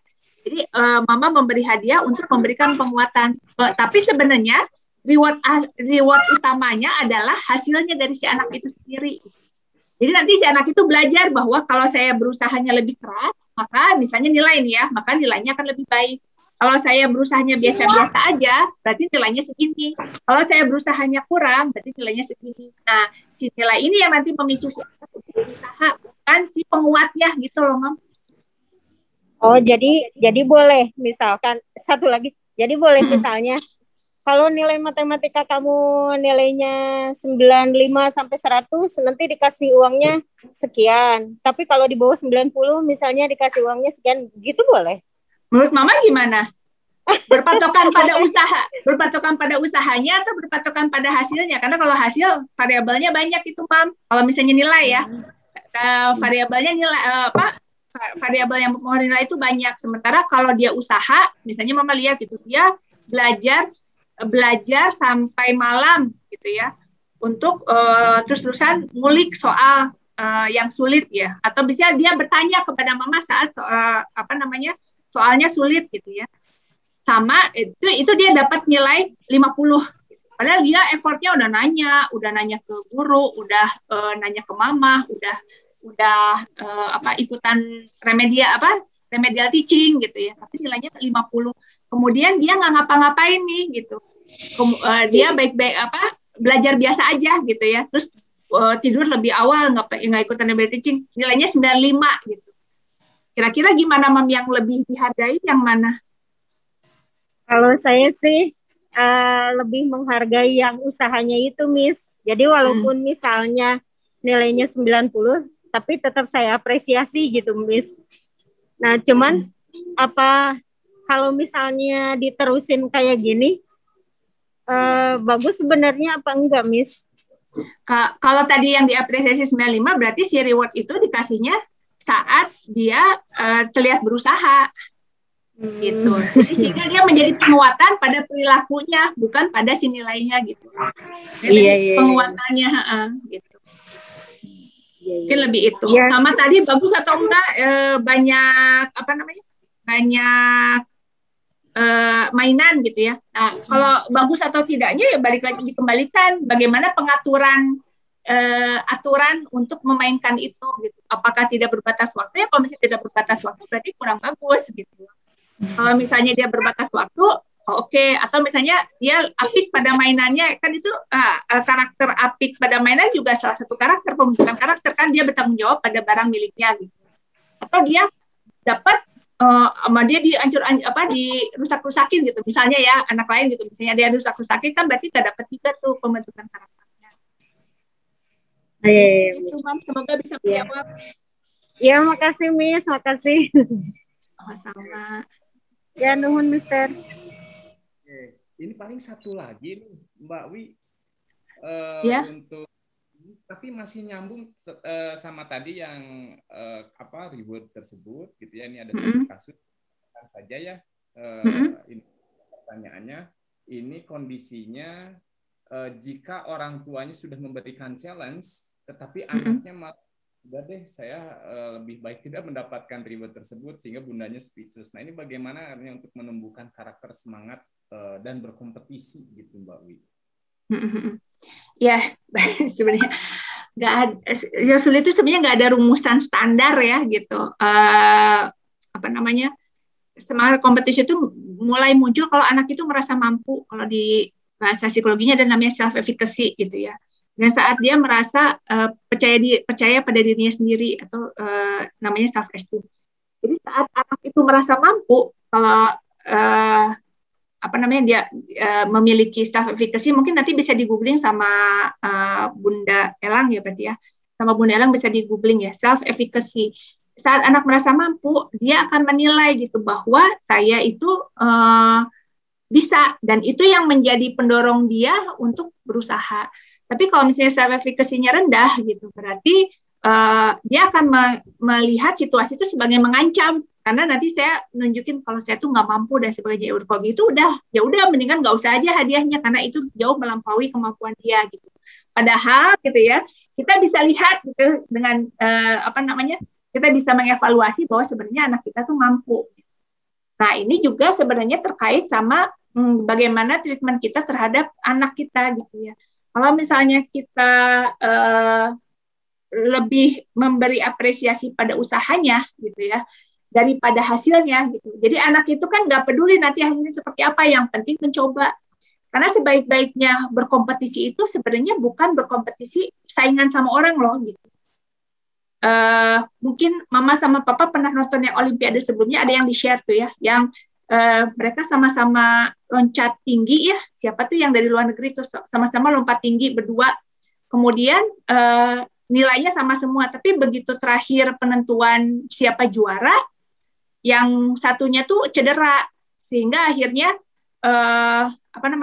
harusnya yang lainnya tuh menang telak, tapi dia akhirnya bernegosiasi, dia bilang gitu, bisa nggak kalau pemenangnya itu berdua aja gitu. Sehingga yang terakhir itu dia memutuskan saya nggak usah lompat kalau kayak gitu. Kalau saya nggak lompat, pemenangnya berdua nggak? Akhirnya ya bisa dimungkinkan di Olimpiade tuh bisa berdua pemenang. Jadi kebayang ya, kalau misalnya dia ngejar hasil akhir gitu kan, dia absolute winner tuh, dapat gold medal sendiri gitu. Tapi dia memilih bahwa ini mah kompetisi gitu. Kalau aku menang, aku tahu secara kemampuan bahwa ini mah sebenarnya karena dia nggak bisa, gitu, bukan karena aku mampu. Nah itu akan mempengaruhi kedepannya, sebenarnya akan mempengaruhi self efficacy dia. Jadi keputusan yang tadi itu memutuskan saya nggak akan lompat karena saya mau kita menang bareng, itu keputusan yang sangat bijak menurut aku ya, karena berarti dia tahu bahwa sebenarnya kita berdua mampu, kita sama, dan kedepannya kita bisa saling bersaing nih. Gitu. Nah sebaik-baiknya kompetisi adalah seperti itu. Dan bagaimana supaya muncul kompetisi pada anak seperti itu, ya balik lagi, kita harus tahu dulu apakah yang dikompetisikan memang sesuai sama kemampuan anak kita. Kedua, apakah anak kita memang pada dasarnya memiliki self efficacy yang cukup, sehingga dia bisa menjawab tantangan dan sebagainya. Jadi, bukan hadiah sih yang dia inginkan kayaknya, gitu. Kalau lihat seperti ini ya, gitu.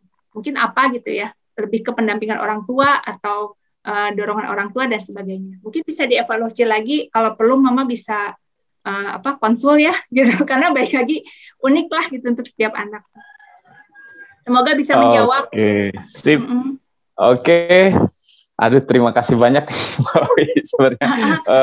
Ini ya banyak sekali nih yang ingin ditanyakan dan tapi waktunya juga sudah membatasi kita nih. Kayaknya betul nih saran Mbak Wi kalau misalkan nanti kita buat kulwap mungkin ya untuk bisa lebih kulwap namanya lagi ya. Oke, sip. Tapi ini kesempatan dan pengalaman yang luar biasa. Sekarang ini saya pribadi dan Mama Papa juga telah mengikuti kegiatan workshop ini tentang karakter ya, tentang bagaimana kita bukan hanya berkompromi, tadi kalau berkompromi masih tarafnya kognitif ya, tetapi sudah masuk kepada berdamai yang sudah tarafnya ke hati gitu. Nah, dan bagaimana juga tadi ada beberapa poin tentang karakter, bahwa karakter itu ya bisa dibentuk melalui pendidikan yang kompak ya di sekolah maupun di rumah. Kemudian juga bisa dapat dirubah gitu ya, dapat dirubah dengan habit, pembiasaan, bagaimana hal yang baik itu bisa terus kita lakukan gitu. Dan juga ini yang tidak kalah pentingnya bahwa karakter itu bersifat genetik ya, Mbak Wi ya. Ada pengaruhnya, ada pengaruh genetis ya, juga. Ada pengaruh genetis. Sehingga di sini tentunya jadi motivasi juga nih, bukan hanya untuk diri kita, tetapi untuk turunan kita. Berarti ya kita melakukan karakter yang baik, membentuk karakter pribadi yang baik untuk diri kita, untuk anak-anak kita juga gitu. Oke, sip. Mama Papa semuanya, sekali lagi saya ucapkan terima kasih banyak atas atensinya. Mbak Wi juga saya ucapkan terima kasih banyak atas sharing ilmunya nih untuk kegiatan workshop kita kali ini. Mudah-mudahan ini insya Allah ilmunya berkah, Mbak Wi juga sehat selalu, berkah selalu. Amin, amin. Terima kasih juga untuk Mama Papa yang sudah aktif ya. Saya senang sekali hari ini. Karena aktif. Tapi mohon maaf kalau ada yang tidak terjawab ya, mungkin nanti bisa japri gitu, nanti bisa tanya ke Mr. Hadi gitu supaya saya bisa. Boleh. Iya dari awal kita ya. Ada salah ya. Oke, sip. Atau ada statement terakhir yang ingin disampaikan di kegiatan workshop kali ini, silahkan Mbak Wi. Ya, ya untuk final statement ya. Kalau untuk pembentukan karakter kita harus mungkin bisa kembali lagi ya mengecek bagaimana sih relasi yang sudah terjalin dan cek yang 4 tadi yang saya sebut ya, bagaimana reaksi timbal balik. Untuk supaya kita bisa mengidentifikasi sebenarnya gimana sih interaksi timbal balik kita sama anak bisa memunculkan karakter yang seperti apa gitu ya. Kemudian gimana pandangan anak sehingga kita harus terbuka untuk cari tahu apa pandangan anak dari sisi anak gitu ya. Ini skill tertentu yang sebenarnya agak sulit gitu untuk dilakukan. Kemudian gimana kita bagaimana pandangan kita mengenai anak. Dan juga coba cek dulu apakah memang ada pengaruh dari pola asuh kita sebelumnya. Gitu. Kemudian tujuannya mau menumbuhkan karakter apa? Seperti tadi yang di film itu ternyata si ibunya tuh bukan marahin anak gitu ya untuk kembali harus nonton harus nggak boleh nonton kemudian ngerjain PR. Ternyata bukan itu kan tujuan dari si ibu itu di film itu. Tujuannya ternyata dia mau menumbuhkan si anak bahwa kamu harus berusaha dan itu harus dari diri kamu sendiri. Nggak boleh jangan terdistrak dengan hal yang lain, itu harus dari kamu sendiri. Jadi value itu ternyata yang mau ditanamkan. Sekarang saya kembalikan lagi ke Mama dan Papa. Value apa yang mau ditanamkan pada anak sehingga ke depannya apakah untuk menanamkan value itu Mama dan Papa harus mengeluarkan effort seberapa besar gitu ya, atau misalnya dipercayakan pada anak ini yang harus mampu. Semoga bisa menjawab. Itu mungkin. Oke, sip. Sekali lagi saya ucapkan terima kasih banyak Mbak Wi atas paparannya yang luar biasa. Kemudian tadi ada 3 orang penanya terakhir yang tentunya akan mendapatkan reward, door prize, pulsa dari panitia sebesar masing-masing Rp50.000 untuk Bunda Anissa, Bunda Kinanti, dan Bunda Elang. Nah, silahkan nomor teleponnya bisa di DM ke panitia. Oke, akhirnya kami yang bertugas di sini, saya sebagai moderator, Hadi, dan juga tim operator IT, dan juga para kepala sekolah yang standby terus untuk memantau kegiatan ini, dan juga panitia yang dari awal sudah mempersiapkan kegiatan ini tentunya, dan juga narasumber Mbak Wi. Saya ucapkan terima kasih banyak ya. Tentunya akhir kata, mari kita tutup kegiatan ini dengan alhamdulillah bersama, alhamdulillahirabbil alamin. Kita tutup dengan doa kafaratul majelis. Subhanakallahumma wa bihamdika asyhadu an la ilaha illa anta astaghfiruka wa atubu ilaik. Oke, mohon maaf atas segala kekurangan kesalahannya. Billahi taufiq wa hidayah. Wassalamualaikum warahmatullahi wabarakatuh. Terima kasih Bapak semuanya. Waalaikumsalam. Terima kasih. Terima kasih Mr. Hadi, Mbak Wi. Izin pamit.